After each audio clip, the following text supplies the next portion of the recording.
Video 10 for Fitness with Gerry. I want to return to previous videos because there are things I forgot, information I forgot to add to the videos because it's a big distraction for me with my camera not working properly and I forget this information.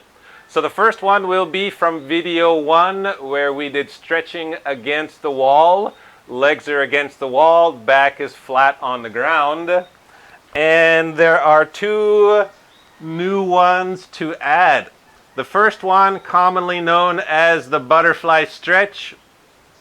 I bring my feet as close as I comfortably can to my groin, and I am already feeling a stretch in this part of the leg, and also inside and outside of the knee is stretching, and a tiny bit also at the ankle. I can sit here passively, or I can gently push with my hands against my knees, bringing my knees closer to the wall. And if this feels comfortable enough, after about 10 or 15 seconds, I can also push my knees against my hands, feeling the muscle right at the connection point of the pelvis. So I can hold this for about 5 seconds and then release, and what usually happens is the muscles have opened up, become more flexible, more relaxed, and I can bring my knees a little bit closer to the wall. Another area for your hands to push is a little bit closer to the pelvis, and I can push gently, keeping the shoulders as relaxed as possible.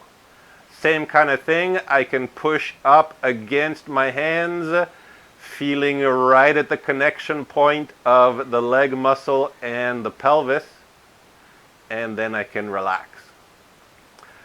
And I'll lift my knees together with my hands and then return to starting position. The second addition is going into a twist. So I put my feet on the wall, lift and move my hips a few centimeters to the left, and using my right arm as a guide, holding the weight of my legs, I can bring my legs down to the ground, adjusting my body as I need to. Right hand can go on the outside of the left knee. Left arm can go perpendicular to the body, parallel to the wall, and I can twist my head to include the neck. And bringing the breath down deep into the belly will also help expand in between the ribs and provide a little bit of massage for the organs. This shoulder, it would be best if it's on the ground. If your shoulder can't reach the ground, you can consider raising the ground on this side by putting your legs on some kind of cushion or a folded up blanket or towel.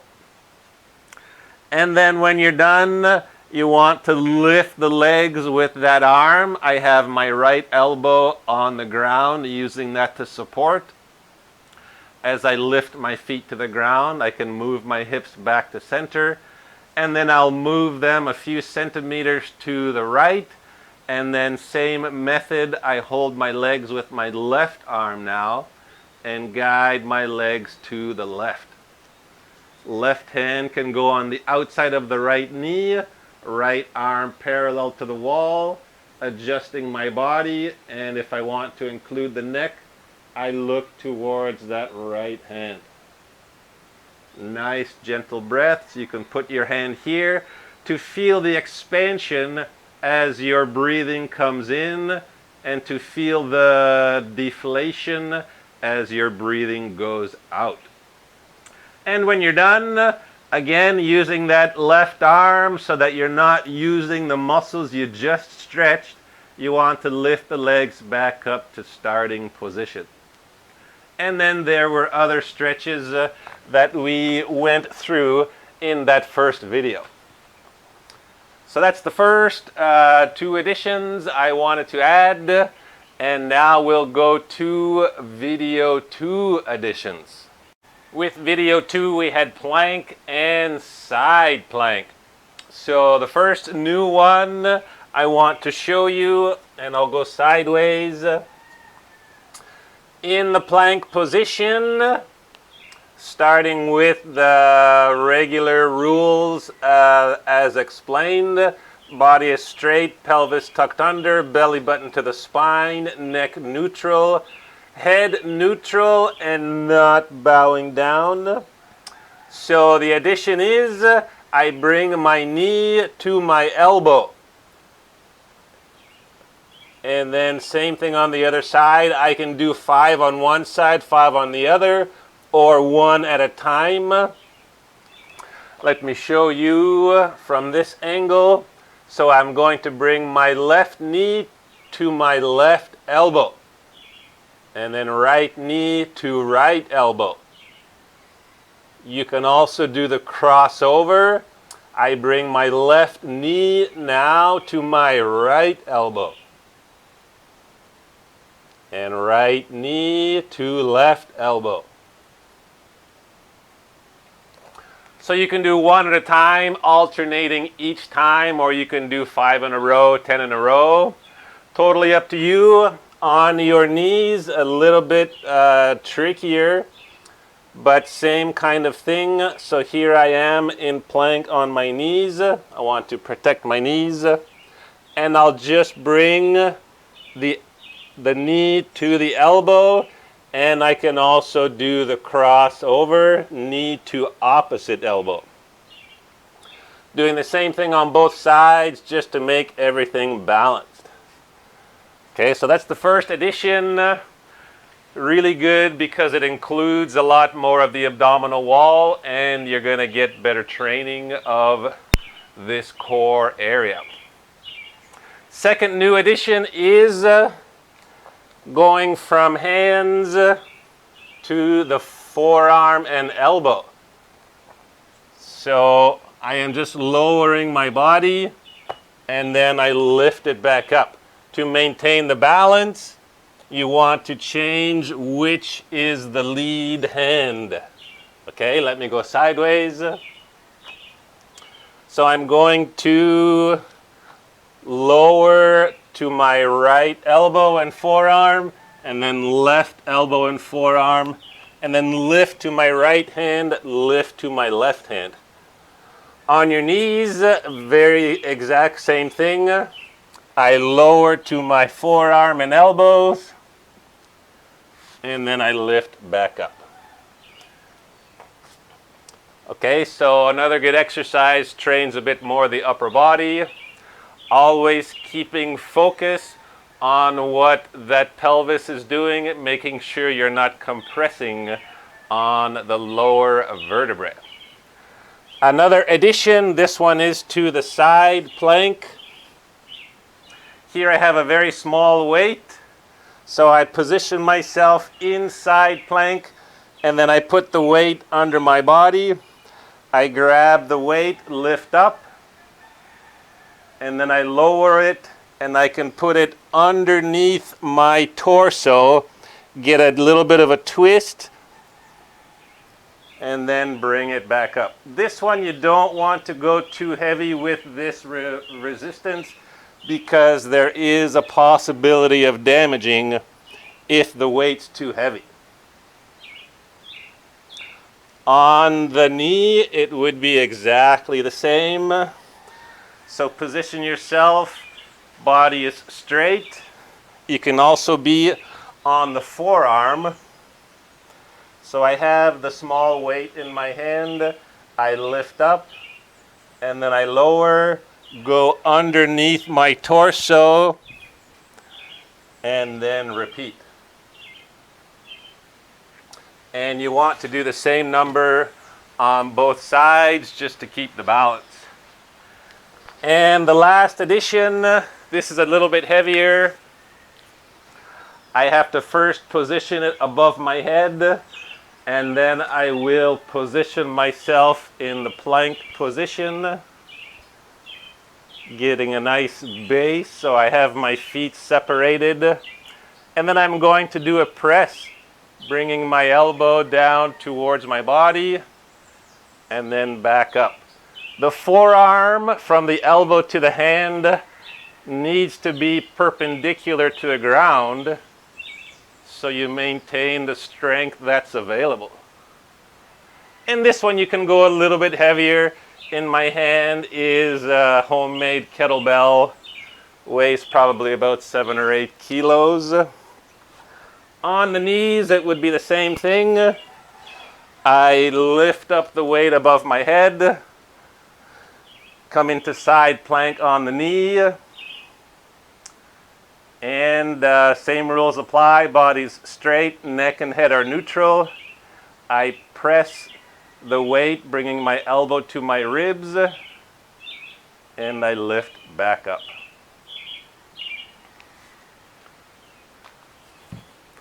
So that is what I wanted to add for the plank and the side plank. Really good to do, great exercise for the abdominals, and now including a bit of extra movement, which increases the difficulty, and increases also the workout.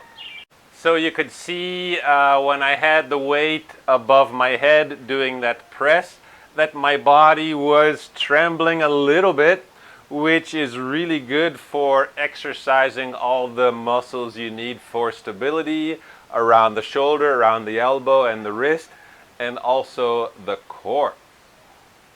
And I like to do presses sideways because normally when we're exercising there's either a press forwards or a pull backwards. Anytime you can go sideways at different kinds of angles, you're going to be training a lot more the side muscles and muscles that don't otherwise get trained. So now to video 3, what I want to add, and this was a really good one to open up the abdominals, abdomen, and organs and chest, and it also gets a nice stretch in the back and the shoulders. What I wanted to add, this was first position. I want to also add a twist. So now I'm going to put my right hand underneath my left arm, and I'm going to rest my head and right shoulder on the ground, and I need to push with my left knee on the ground so that my hips come back to center, and I'm going to raise my left arm to be perpendicular to the ground. Depending on your spinal flexibility, maybe your arm is going to be somewhere around here. Pushing with the left knee to get my hips closer to the middle and raise that arm above. Okay, I'm not sure how well you'll see it. I think if I move far enough back. So starting position, and then putting the left arm underneath the right arm, and you can probably see that my hips are a little bit to the right, but if I push on my right knee, my hips come back a little bit closer to the center position. And here's a really nice, gentle, relaxing position if I leave my arm, my right arm here, or I can lift it up and have my fingers pointing to the ceiling or somewhere close to the ceiling.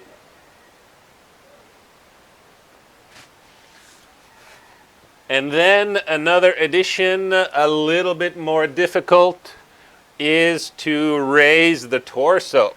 So I'm going to put my right arm underneath my left arm. I bend at the right elbow, and I can have my palms together, or I can have my right fist into my left hand and lift my torso off the ground. Again, pushing with my left knee to get my hips back closer to the center.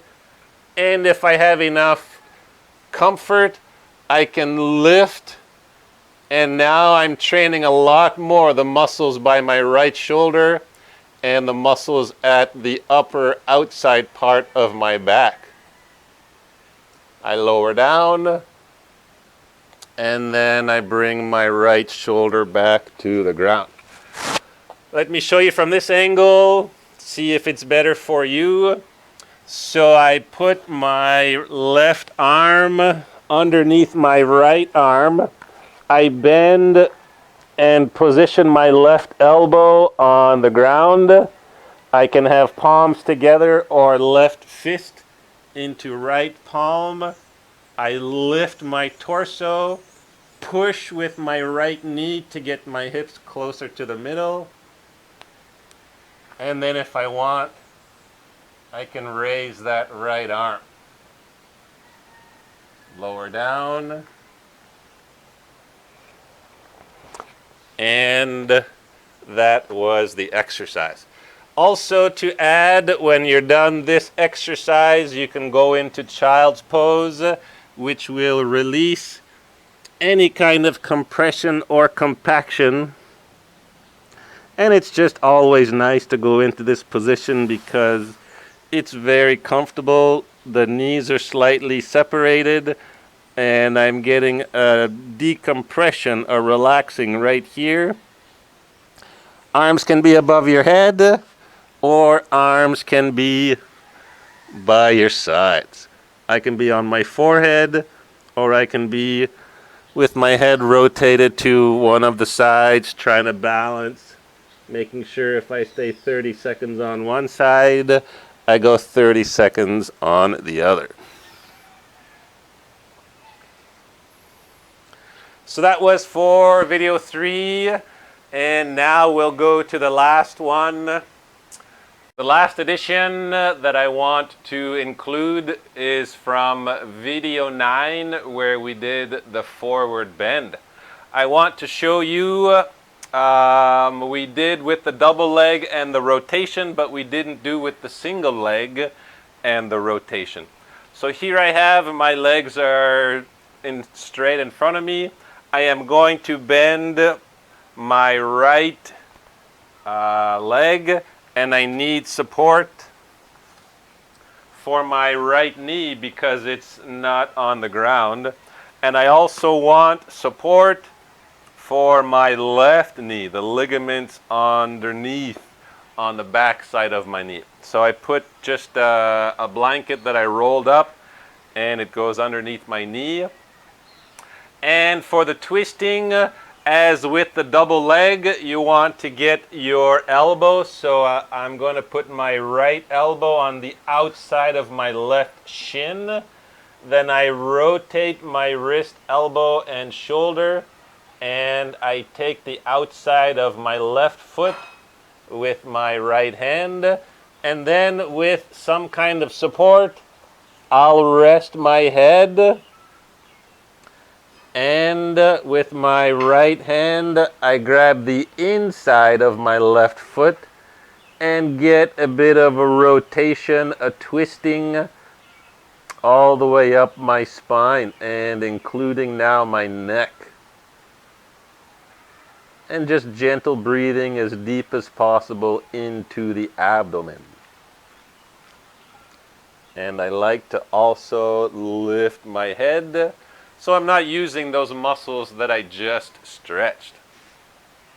And it would be exact same if I bring my foot all the way into the groin, as we reviewed in the previous video. When I bring my foot all the way into my groin, my hips rotate a little bit.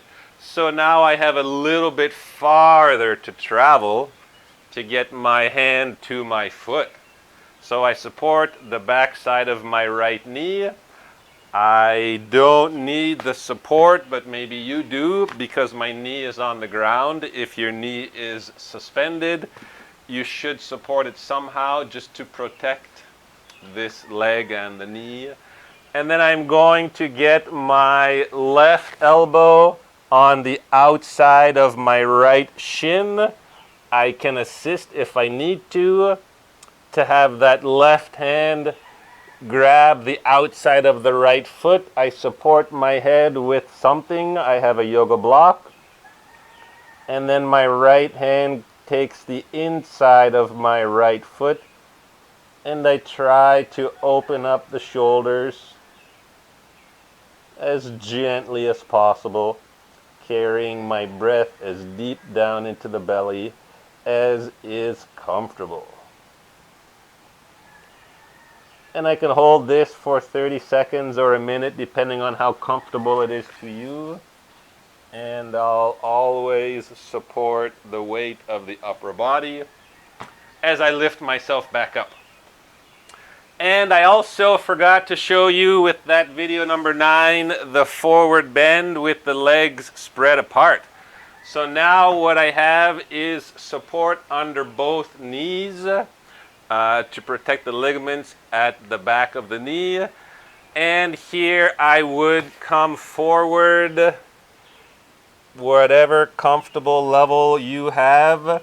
Maybe you need to be higher up. You can be on a stool or a chair supporting yourself here. Or if you have the flexibility, you can go farther down. So here I'll usually take at least a minute or two, sometimes longer. As the moments tick by, there is a bit more opening and I can eventually get myself lower. And from here I'll move. I take the weight of my head in my hand, bring my right elbow to my right knee. I am pushing my right elbow against my right knee, and my left arm, bicep by my left ear, is coming up for a nice stretch on the left side of the body. And I can look up to this hand if I want to include the neck. And then holding the weight always in my right hand, I will twist my torso and then bring my body now over my right leg and then support my head with my hand. And this hand is on the outside of the right foot. I can also use my right hand to get a little bit of leverage if I have the flexibility. And you can also put something here to support your head. And I'll stay in these two positions and then sometimes go back to the center. And then I'll repeat the same thing on the other side. A new position I have found with this upper arm is putting it on the back of my head and pushing my right elbow up to the ceiling. And then holding the weight of my upper body in this left hand, I rotate my torso, rotate the hips, and then I come down now over this left leg. And then holding the weight of my upper body until I come back up to starting position. Now you're going to have to experiment to see what level you're comfortable with. Try to never force with stretching, because forcing almost always leads to injury. If not the first time or the second time, maybe the 10th time. And although injuries can be good to learn from, I don't think anyone ever really wants to be injured. So the rule, as we discussed in video 1, always be gentle. Try to stay as much as possible in tune with a nice gentle breathing pattern, and enjoy.